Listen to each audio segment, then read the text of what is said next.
మన దేశం మొత్తం ఇప్పుడు ఆయన గురించే గొప్పగా చెప్పుకుంటోంది. లక్షల కోట్ల రూపాయల డబ్బు సంపాదించడం ఎంత విశేషమో దాన ధర్మాలు కూడా అదే స్థాయిలో చేయటం ఆయనకే చెల్లింది. దాతృత్వంలో తన తర్వాతే ఎవరైనా అని ఆయన మరోసారి నిరూపించుకున్నారు. సంపదను సమాజానికి తిరిగిచ్చే విషయంలో మిగతా కుబేరులందరికన్నా ఆయన ముందుంటున్నారు. తద్వారా అభినవ కర్ణుడిగా కీర్తింపబడుతున్న ఆయన పేరు శివ్ నాడర్.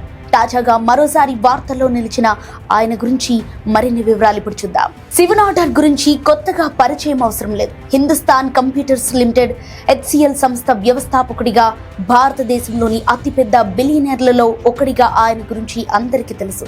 తాను సంపాదించిన దాన్ని పెద్ద మనసుతో 10 మందికి పంచిపెట్టడంలోనూ ఆయన నంబర్ 1 హీరోగా నిలుస్తున్నారనేది విదితమే. కానీ ఈ విషయంలో శివ్ నాడర్ ఈ సంవత్సరం సైతం ఇండియాలో టాప్ లో నిలవటం గమనార్హం. ఆదాయం అనగానే అదానీ, అంబానీలు గుర్తొచ్చినట్లు దాతృత్వానికి శివ్ నాడర్ పర్యాయ పదంగా మారిపోయారు. గత 5 ఏళ్లలో మన దేశంలో అత్యంత దానశీలిగా శివ్ నాడర్ నిలవటం ఇది 4వసారి. 2025లో దాతృత్వ కార్యక్రమాలకు అత్యధిక మొత్తం అందించిన వారి లిస్టులో ఆయన కుటుంబం ఎవరికీ అందనంత ఎత్తులో ఉంది. గతేడాదితో పోలిస్తే ఈ సంవత్సరం 26% అధికంగా 2,708 కోట్ల రూపాయలను శివ్ నాడర్ ఫ్యామిలీ డొనేట్ చేసింది.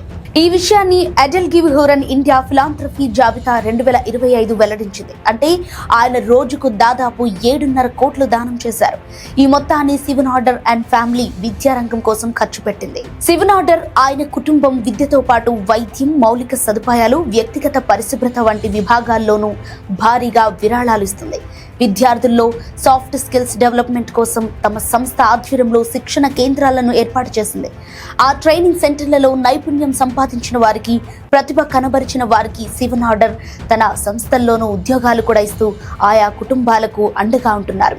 హురున్ ఇండియా రూపొందించిన ఫిలాంథ్రఫీ లిస్ట్లో శివ్ నాడర్ 2016 మరియు 2019లో కూడా ఫస్ట్ ప్లేస్లో ఉన్నారు. 5 ఏళ్ల కిందట అంటే 2020లో Shiv Nadar HCL Technologies chairperson పదవి నుంచి తప్పుకొని శేష జీవితాన్ని సమాజ సేవకు అంకితం చేశారు.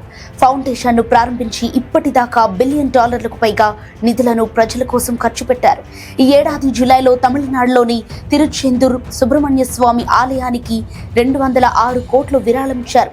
తాను ఏర్పాటు చేసిన వామా సుందరి ఫౌండేషన్ ద్వారా ఈ డబ్బులు అందజేశారు. 300 కోట్ల రూపాయలతో ఆలయాన్ని పునరుద్ధరించారు.